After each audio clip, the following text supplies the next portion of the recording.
প্ৰকৃতিৰ তিনিটা নিয়ম আছে। এই প্ৰকৃতিৰ নিয়ম হৈছে যদি আমি খেতি পথাৰত খেতি নকৰোঁ বা শস্যৰ গুটি নিসিঁচোঁ তেতিয়া তাত বনৰীয়া ঘাঁহ বন বনৰীয়া ফুল আদিৰে ভৰি পৰিব, অৰ্থাৎ কিবা নহয় কিবা এটা অপতৃণ সেই ঠাইত গজিবই।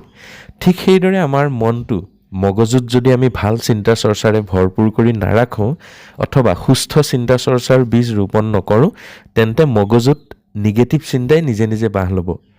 সেয়া বেয়া চিন্তাৰে মগজু ভৰি পৰিব। প্ৰকৃতিৰ সেইটো হৈছে প্ৰথম নিয়ম। দ্বিতীয় নিয়মটো শুনক, যাৰ যি সম্পদ আছে সেয়াহে আনক দিব পাৰে।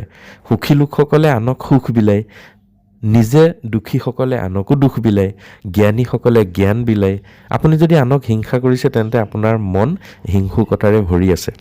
প্ৰকৃতিৰ ৩ নম্বৰ নিয়মটো শুনক। ৩ নম্বৰ নিয়মটো হৈছে আপুনি জীৱনত যি পাইছে ভাল বেয়া সকলো হজম কৰিবলৈ শিকক। কিয়নো আমি খোৱা আহাৰ হজম নহ'লে ৰোগ বাঢ়ে, টকা পইচা হজম নহ'লে অহংকাৰ বাঢ়ে, দিখাৱা হয়, শ্ব' অফ হয়, কথা বতৰা হজম নহ'লে কাক কওঁ লাগি থাকে, প্ৰশংসা বা সন্মান হজম কৰিব নোৱাৰিলে অহংকাৰী হৈ পৰে, নিন্দা হজম কৰিব নোৱাৰিলে শত্ৰু বাঢ়ে, দুখ হজম কৰিব নোৱাৰিলে নিৰাশা আহে, হতাশা আহে, আৰু সুখ হজম কৰিব নোৱাৰিলে পাপ বাঢ়ে। প্ৰকৃতিৰ এই 3টা নিয়ম মানি চলক, কুশলে থাকক। ধন্যবাদ।